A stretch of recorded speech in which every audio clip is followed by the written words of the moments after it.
Welcome to CH-AI Brews, your go-to podcast for all things AI at the University of Tennessee at Chattanooga. I'm your host, Daniel Duggin, with a bachelor's in computer science pursuing a master's in computer science. In each episode, we'll talk about the ways AI is revolutionizing education. We'll explore how AI is transforming teaching, learning, and our community. Whether you're a student, an educator, or simply curious about the future of learning, this podcast is for you. For the bulk of my career, I've been building teams at startups, doing things like engineering work, product work, design, marketing, even finance. In my most recent job at Invisible, I led the finance team for a while, and I've just generally loved that startups are the sort of place where you can wear lots of hats, and I'm that kind of person. I've got a large hat collection. What first sparked your interest in AI, and how has that evolved throughout your career? Somewhere in that kind of time frame where I started thinking about specific business problems that could be solved by data, I think it's pretty natural to start thinking about ways to take insights that you might see in charts and graphs and turn them into action plans and ways to make decisions in your business. And one of the amazing things about modern AI technology is that you can basically talk to your data. You can feed a lot of data into different, there are different kind of structures for how you can enable this. But in the kind of modern AI world, we have this concept of RAG, that's what it's called, retrieval augmented generation, where you can pass a bunch of data that's specific to your problem space and use the benefits of these super powerful large language models from companies like OpenAI. And before you know it, you're talking to your data like you were talking to your neighbor. A little over 5 years ago, you were the CTO with the Chattanooga-based Bellhops Moving Company. You were quoted in a business article at the time saying, "Machine learning is allowing us to get more efficient with matching the right people to the right jobs." Can you talk a little bit about that and what impact this technology has had over the last few years? Sure. The example that I love to give is that if you drive down Fifth Avenue or a main drag in any large city, you're going to find all the buildings next to you are full of little boxes we call offices. And in each of those offices, you've got people doing the same thing. So you've got 20, 60, 80 floors of finance and accounting departments and IT teams. And all of them are kind of trying to solve the same problems. So if you can figure out ways to generalize that problem space and be able to apply AI and machine learning technology to create the right matches, you can solve a ton of problems. Can you share a little bit about your organization, Infinity Constellation, and what your role is with the company and the connect to Invisible Technologies? So it all starts with Invisible. We started providing processes with people built in, and those processes were data training processes. So what we do and have been doing for the last several years is helping to power the human data training that makes GPT able to answer your questions. So we've employed, contracted the resources from tons of universities. We work with college professors and grad students and all sorts of problem domains, all of whom are helping to feed the knowledge that powers these amazing tools like ChatGPT. Now, like I told you, I'm at heart a startup guy. I love the blank canvas. I love working from nothing and making a thing. And we saw this opportunity about a year and a half, 2 years ago, where we were starting to think, maybe there's an opportunity for us to spin off different types of businesses from the sort of core of Invisible. And we started up about a year ago, a new way of approaching that. We called it the Infinity Constellation. And Infinity is a company that serves as an incubator for AI-powered startups. So while we were building all this expertise, being buddies with OpenAI and Google, Microsoft, et cetera, we thought, hey, wouldn't it be great to be able to take that expertise and solve other types of problems out in the world and do it from a 0 to 1, build it from scratch kind of approach. So after working in Invisible for about 5 years, this year I decided to switch over to the incubator side, and I became the CTO of the Infinity Constellation. So now I work with 8, soon to be 9, different founders of companies that we've brought into our ecosystem. And each of them are trying to solve different types of problems with this modern technology. And I think of it like being like a Johnny Appleseed for AI technology. But I love the idea of seeding new businesses from the start with the power that we have in modern AI. As of August 2024, Invisible Technology ranks number 3 in artificial intelligence and number 152 overall on the 2024 Inc. magazine's list of the fastest-growing private companies in America. Could you walk us through how some of the companies you've taken under your wing solve real-world problems and how they work together under your leadership? I'll tell you, that kind of growth is no joke. And it's kind of funny. After I left Bellhops and joined Invisible, there were no more than a dozen or so people in that business. And it was the first time I worked in a fully remote job. So I know that a lot of the folks who knew me were like, is this Invisible thing real? Like, what's actually going, do you really have a job? Because you just go to your basement and talk to people on a computer. And the world's obviously changed a lot since 2019. But the thing that we found, that I've found really exciting about that journey is really exactly what you're talking about in terms of like solving different types of problems for different businesses. So we go towards big problems.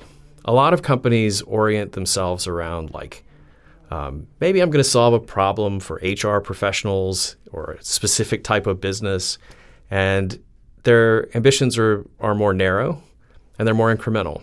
Like we want to build up our reputation and the power of our offering within a specific narrow vertical. But what's really exciting about Invisible and the Infinity ecosystem as well is that we're trying to do things a different way. So we didn't really fit into any neat categories. But if there is a category we fit into, it's more, I guess, sort of psychographic, which is we love working with folks who have big problems, giant ambitions, and they're growing really fast. So we're sort of like, if there's an option between a casual stroll in the park or a few laps around a raceway, you can guess which way we go. We pivot towards the hard problems and we pivot towards moving fast. And that's why it still amazes me to think that this little company is now the third fastest growing AI company. We're not slowing down either, right? So it's been a fun ride. In what ways does Infinity leverage AI differently across its companies, especially in tech-enabled services that are distributed across a multi-billion-dollar industry? So I don't want to show too much favoritism for any of the companies in our ecosystem, but I'm going to have to pick one. So I'm going to pick one. We happen to have a company called Rad. Rad is a design studio, and they fit squarely in the space of companies that are trying to figure out their identity. They're trying to name themselves or build their first logo or brand and style guide. They're there to help with that. They're there to help build out that identity work that powers the future of a company. But that's kind of a long-standing familiar space. It's not a new type of business. So the question is like, how does AI help in a business like that? So I'll give you a super concrete example. And I've been on the other side of this. I've been with companies that have hired an external agency to redo the logo and make new T-shirts and change the color of your office. And one of the things that can be kind of difficult about that is what happens after they're gone. So you've got this shiny new corporate identity, but if you had the team to build that and maintain it in the first place, you probably wouldn't have gone to an external source. So one of the things that we've been building in that business is a brand assistant. So if you imagine that you've paid to have your company's logo updated, maybe your name changed, maybe you've got new guidance on the language you use in your LinkedIn ads. Our leave behind is an AI assistant that you can talk to and ask questions, and it can actually perform work for you. So it can replace what you might have been getting from a design intern. So when there are questions like, what's the font that we should use in this particular type of output? Like, or what's the language we should use in our LinkedIn posting? What's the color of blue? What's the hex value of the color of blue that we should use here? But it goes beyond just being able to talk to and ask. Our AI assistants can even perform actions.